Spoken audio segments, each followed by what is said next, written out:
The 10 News Weather Authority, always watching and tracking for you from the JES Weather Center. Storms earlier today were really packing the hail, especially in parts of Amherst, Campbell, Rockbridge, and Charlotte counties, where we saw anything from half-inch hail to ping-pong-sized hail in parts of Amherst County, and again, Hat Creek, that being in parts of Campbell County. Thankfully, that threat has really subsided. You do see a couple storms now moving into Charlotte County.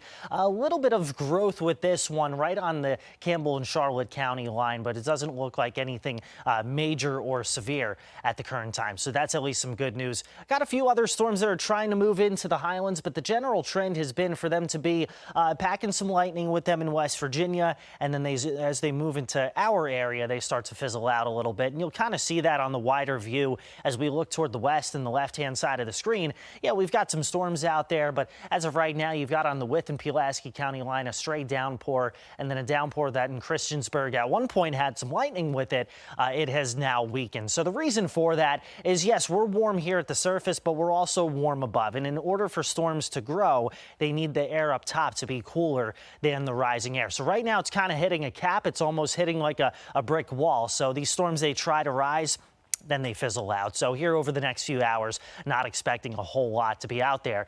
We're mild tomorrow morning, patches of fog, 8 o'clock 65 to 70, 11 o'clock about 75 to 80 already. But by 11 o'clock, can't rule out a stray shower or storm. Reason being is the area of low pressure that's producing these storms right now isn't going to move all that much between now and tomorrow. So by midday into the afternoon, you see a few pockets of scattered showers and thunderstorms moving in from west to east. I don't expect them to have the hail or the wind that they did have earlier in the day today, but that's what radar may look like around 3 p.m. And then as we go beyond about 4 or 5 p.m., some drier air is going to start to work its way in out of the west.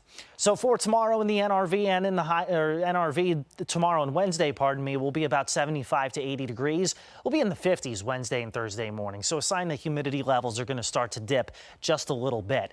The Highlands, you see a few showers and rumbles of thunder through the early portion of the afternoon. Tomorrow, we're back well into the 80s by Thursday. South side, 84 tomorrow. We're pushing near 90 by Thursday. So it's at that point that we start to see the heat coming back. But the humidity is not all that overbearing. Watch what happens, though, as we head toward Friday and Saturday. Start to bring in the air out of the southwest, and there you see those dark green colors. That's the moisture levels increasing. That with a storm track nearby, it gives us a decent shot of showers and storms late Friday and then perhaps into Saturday as well.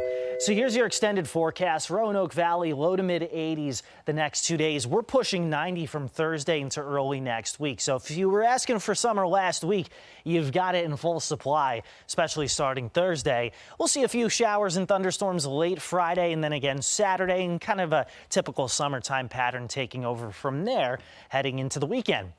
Lynchburg, again, you may see a stray shower or storm tomorrow afternoon. Doesn't look quite as strong as what we saw out there earlier this evening, but the heat is back in full force. Again, we're pushing near 90 degrees Thursday through Sunday. Speaking of 90-degree heat, today we forecast 89 and we hit 90. So basically feels the same, right? $10 for the day, $560 for the month.